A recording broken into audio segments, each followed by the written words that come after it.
శ్రీకాకుళంలో డయేరియా ప్రబలడంపై బుధవారం రాత్రి ఎమ్మెల్సీ దువ్వాడ శ్రీనివాస్ స్పందించారు. ఈ మేరకు ఒక వీడియో పోస్ట్ చేశారు. అధికారుల పర్యవేక్షణ లోపం కారణంగా ప్రజలు డయేరియా బారిన పడ్డారని అన్నారు. డయేరియా నివారణపై సమీక్షించకుండా మంత్రులు ఏం చేస్తున్నారని ప్రశ్నించారు. డయేరియా బారిన పడి సుమారు 24 మంది అడ్మిట్ అయినారని, అందులో ఒకరు ఈరోజు మరణించారు. చాలా దురదృష్టకరమైనటువంటి సంఘటన. ఈరోజు కూడా ఇంత అభివృద్ధి చెందినటువంటి ఈ రోజుల్లో కూడా డయేరియాని కంట్రోల్ చేసుకోలేనటువంటి దౌర్భాగ్యమైనటువంటి పరిస్థితులు ఇంకా మనం ఎదుర్కొంటున్నామంటే ఎంత నీచమైన స్థితిలో ఉన్నాం. అసలు ఒక డయేరియా రావటానికి కారణాలు డాక్టర్స్ ఏం చెప్తారంటే కలుషితమైనటువంటి నీరు, కలుషితమైనటువంటి ఆహారం, ఇవన్నీ అనుకుంటే మరి కలుషితమైనటువంటి నీరుని మరి దాన్ని మనం పసిగట్టలేమా? అది ఎక్కడ కలుషితం జరిగింది, దానిపైన ఎటువంటి చర్యలు తీసుకోవాలి అన్నది దానికి సంబంధించి ఆర్డబ్ల్యూఎస్ డిపార్ట్మెంట్ అంటూ ఒకటి ఉంది కదా, కలెక్టర్ గారి నేతృత్వంలో జిల్లాలో నీటి సరఫరాకు సంబంధించి, త్రాగునీటి సరఫరాకు సంబంధించి, పైప్ లైన్స్కి సంబంధించి, మెయింటెనెన్స్కి సంబంధించి పెద్ద సిబ్బంది ఉంది. మరి వీళ్ళంతా ఏం చేస్తున్నారు? నీరు కలుషితం జరిగితే ఎందుకు చర్యలు తీసుకోలేదు? పరిణామాల్ని వారు పర్యవేక్షించరా, పరిశీలించరా? ఈ దిగువన ఉన్నటువంటి అధికారులతో మాట్లాడరా? దానిపైన చర్యలు తీసుకోరా? RWS department, health department, collector గారితో రివ్యూస్ జరపాలి కదా, ఎందుకు జరపలేదు?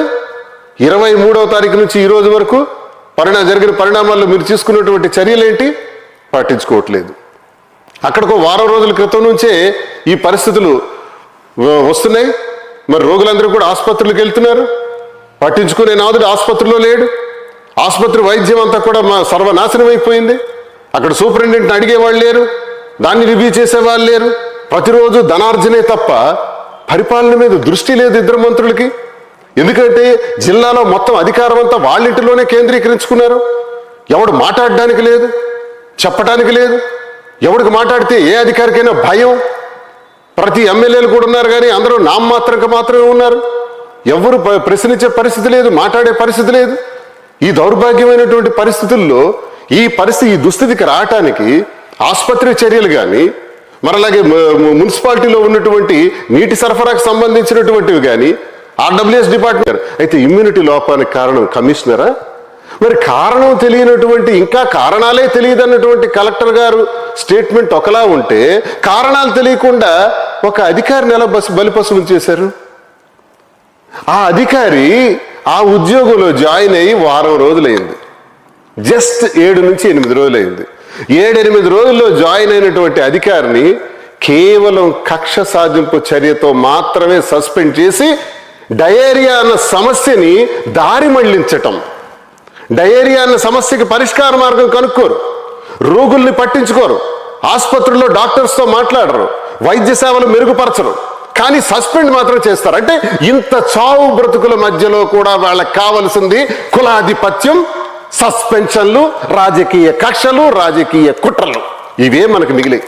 మరి ఈరోజు ధర్మాన ప్రసాద్ తగుదనమ్మా అనుకొని వెళ్ళిపోయి ఆయన ఏం మాట్లాడతాడు? ప్రభుత్వం పట్టించుకోవట్లేదు అంటాడు.